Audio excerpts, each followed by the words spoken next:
Hi, I'm Sandy Jimenez, and I am here with Count Norman. As you can see, the costume is now done, or at least the first sort of ceremonial costume is complete. The costume was designed and executed by Luisa Jimenez, who is better known to most of my friends as my mom.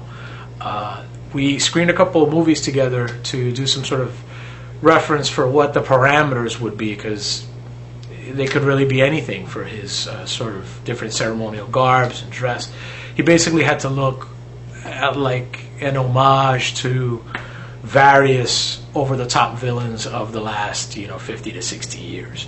So while we had looked at Charles Middleton a lot in the costumes he wore, he was the actor who portrayed Ming the Merciless in the Flash Gordon serials, the Buster Crabbe serials, way back when in the 30s. We wanted to go a little further afield just so that it's, as I had said before, I mean, his look is partially inspired by Madonna Wayne Gacy. As my friend Ethan Callender pointed out, he was the basis for Marilyn Manson, which is the basis for his sort of look and skin color and the high eyebrows and all that. One of the things that caught our eye as I was looking at this stuff with her, Francis Ford Coppola's Dracula, Sadie Frost has this very elaborate garb that she's buried in, and it really jumped out at her because it's that scene where she's sort of holding the baby that she's just devoured, and I guess there was some resonance between the fact that Count Norman basically is a sort of a baby doll that we've turned into a tyrant of the and wannabe ruler of the universe.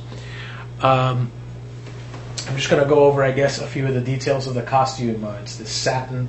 This is actually an outer cape that comes off here on the outside.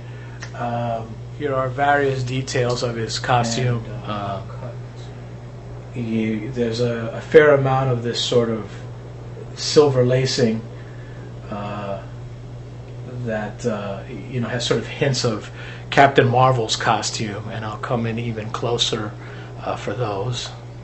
So you can see here we have the decorations around his collar. This cape is a two-layered cape, really something out of Siegfried and Roy as well, and something that I thought was just really in keeping with what a pompous little character he's supposed to be. And essentially that's pretty much it for this costume. I don't know exactly what the overall usage will be, as none of the scripts have really been written yet. There's been a story bible put together, which I will put up here on YouTube as well, which outlines the sort of general tone of the series, its humor, its satire.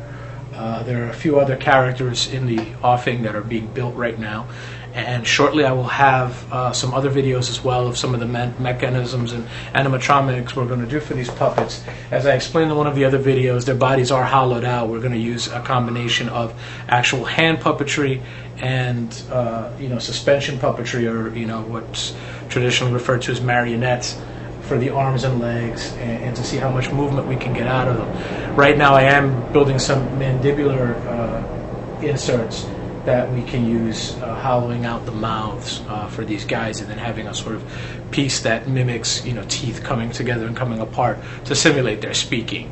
Get your eye full. Our first look at Count Norman. Thanks for watching.